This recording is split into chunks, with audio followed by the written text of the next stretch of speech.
ഞാൻ എന്തെങ്കിലും പറഞ്ഞിട്ടുണ്ടെങ്കിൽ അത് അച്ചട്ടാ. മഹാലക്ഷ്മി എന്ന പേരുള്ള ഈ തറവാട്ടിലെ മൂത്ത സന്തതിയെ ഇളയ സന്തതി നമിച്ചില്ലെങ്കിൽ അവൾക്ക് ഒരുപാട് കരയേണ്ടി വരും.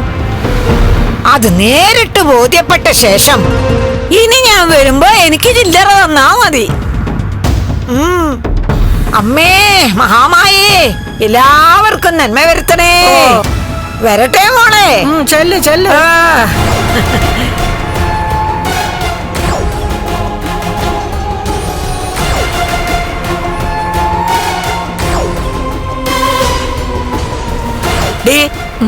നീ പൈസ കൊടുത്തിട്ട് വരുത്തിയതാണോടി അവരെ? എനിക്കതിന്റെ ആവശ്യമൊന്നുമില്ല. ആ അമ്മ പറഞ്ഞതുപോലെ തന്നെ നമ്മുടെ കുടുംബ ജോത്സ്യനും പറഞ്ഞിട്ടുണ്ട്, ദേവി കുടിയിരിക്കുന്ന ശരീരമാണ് മഹാലക്ഷ്മിയുടെ എന്ന്. അതുകൊണ്ട് മോളെ അധികം വേദനിപ്പിക്കുന്നത് ആർക്കും നന്നല്ലാന്ന് കാണുമ്പോഴൊക്കെ കുടുംബ ജോത്സ്യര് പറയാറുമുണ്ട്. എടി, അത് നിന്റെ ചന്തം കണ്ടിട്ട് നിന്നെ സന്തോഷിപ്പിക്കാൻ വേണ്ടി ജോത്സ്യര് വെറുതെ പറയുന്നതാടി. അങ്ങേർക്കല്ലെങ്കിലും കാണാൻ കൊള്ളാവുന്ന പെമ്പിള്ളേരെ കാണുമ്പോ കുറച്ച് ഇളക്കം കൂടുതലാ. എന്നാലും കരുണമോക്ക് ജനിക്കാൻ പോകുന്ന കുഞ്ഞിന് ആപത്തുണ്ടാകുമെന്ന് ആ പിച്ചക്കാരി ഇവിടെ വന്ന് പറഞ്ഞു പോയ സ്ഥിതിക്ക് ഞാനേ നല്ലൊരു ജോത്സ്യരെ കാണണമെന്ന് വിചാരിക്കുക. അയാള് പ്രശ്നം വെച്ചിട്ട് ഇവര് പറഞ്ഞത് ശരിവെച്ച ഞാൻ തന്നെ കരുണമോളോട് വിളിച്ചു പറയാം. നാളെ മുതൽ തന്നെ അനിയത്തി ചേച്ചിയെ സ്നേഹിച്ചു തുടങ്ങണമെന്ന്. ഞാനേ ഈ വേഷം ഒന്ന് മാറിയിട്ട് ഇപ്പൊ തന്നെ പോകാം. എന്റെ മോരും കൂടുതല.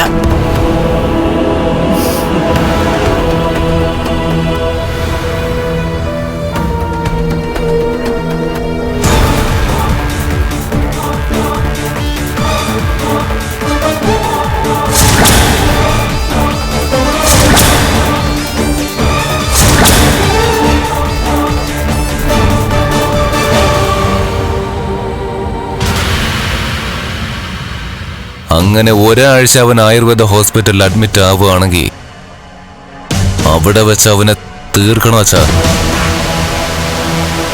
ഇതൊക്കെ നിസ്സാര കാര്യമാണോ മേഘ?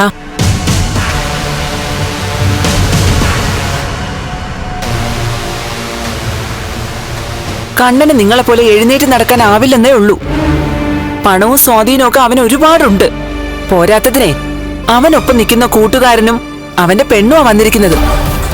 അതൊന്നും ആരും മറക്കരുത്. ഒന്നും മറക്കുന്നില്ലമ്മേ. എന്റെ പദവികളെല്ലാം അവൻ എടുത്ത് കളഞ്ഞുകൊണ്ടിരിക്കുക.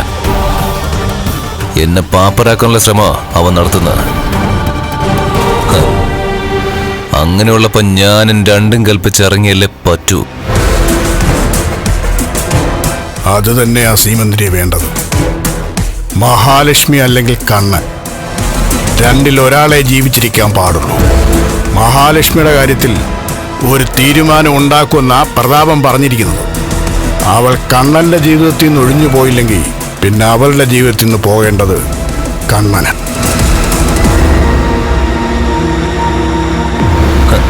അവന്റെ പെങ്ങൊക്കെ കുഴപ്പമൊന്നുമില്ല എനിക്കൊപ്പം ജീവിക്കാൻ. അവനാണ് ഇപ്പൊ സമ്മതിക്കാത്തത്.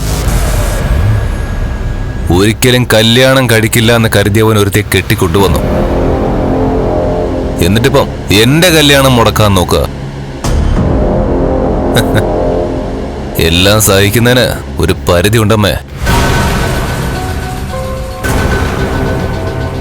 പ്രതാപനങ്ങൾ കണ്ണനെയും മഹാലക്ഷ്മിയും വേർപെടുത്തിയില്ലെങ്കിൽ ആയുർവേദ ഹോസ്പിറ്റലിൽ അഡ്മിറ്റാക്കുന്ന കണ്ണന്റെ പിന്നാലെ എന്റെ ആളുകൾ ചെന്നിരിക്കും.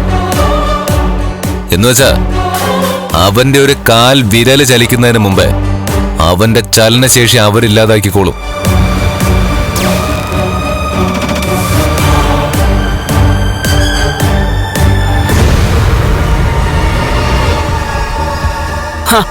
അച്ഛനും മോനും കൂടി കളിച്ച് ഉള്ളതും കൂടി ഇല്ലാതാക്കി കളയരുത്. ഒരിക്കൽ ഇതുപോലെയെല്ലാം എനിക്ക് നഷ്ടപ്പെട്ടതാ. അവന്റെ അച്ഛൻ ആദർശധീരനായപ്പോ എന്നെ ഒന്ന് കെട്ടിയിടാൻ ശ്രമിച്ചതാ. അന്ന് വിശ്വനാഥൻ അതിന് കഴിഞ്ഞില്ല. അതിന്റെ പിന്നെ ചില കഥകളൊക്കെ ഉണ്ട്, നീ അറിയാത്ത കഥകൾ.